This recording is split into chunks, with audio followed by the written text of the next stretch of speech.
Namumuro ang rollback sa presyo ng produktong petrolyo sa susunod na linggo.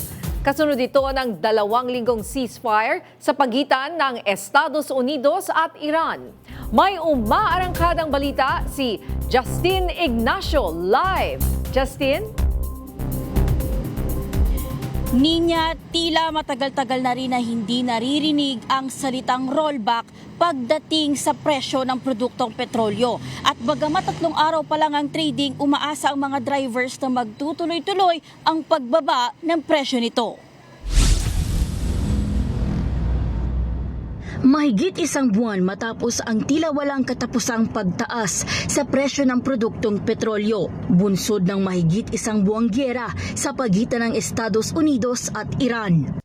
Kaya't nang marinig ang salitang rollback, marami ang nagulat, natuwa at umaasa na tapos na ang kalbaryo sa langis. Kasunod ito ng deklarasyon ni US President Donald Trump ng 2 linggong ceasefire sa giyera at pagpayag ng Iran na makadaan ang GA oil tanker sa Strait of Hormuz. Base kasi sa 3 araw ng trading sa pandaigdigang kalakalan mula April 6 hanggang 8, 2026, posibleng bumaba ang presyo ng diesel ng 7 pesos kada litro, habang ang gasolina naman ay nasa 3 pesos at ang kerosene ay 5 pesos. Ikinatuwa ng mga driver ang rollback. Maliit man kumpara sa malaking dagdag, may kaunting ginhawa na posibleng makita para makabawi. Pero lahat sila umaasa na madadagdagan pa ang pagtapyas sa presyo, tulad ng jeepney driver na si Miro Marehas. Dapat taasan din nila pag taas ang rollback kasi sobra din sa nila yung taas nila eh. Hindi din sa amin yan. Dapat 50 ang nila rollback nila eh. Para lang makabawi kami. Para sa tricycle driver na si Haji, kung gaano kabilis tumaas, ganun din dapat kabilis ang pagbaba. Kulang yun. Tira naman yung litro ng gasolina. 90, ito nga 88 eh. Tapos roadback 7 pesos lang. Dapat biglaan din pagbagsak, di ba? Kung 7 pesos lang kulang, hindi kaya.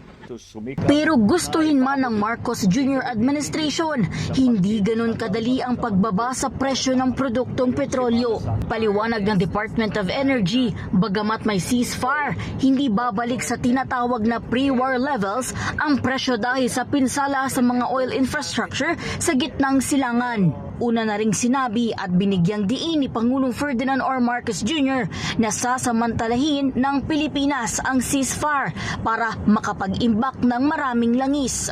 So we will take full advantage of the 2 weeks to increase our supply as much as possible and to continue to make whatever arrangements are possible.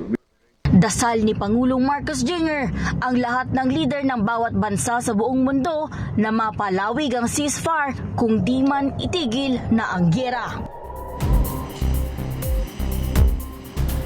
Ninya, may 2 araw pa ng trading kaya't sa Sabado malalaman ang pinal na rollback at kung magkano ang magiging halaga nito.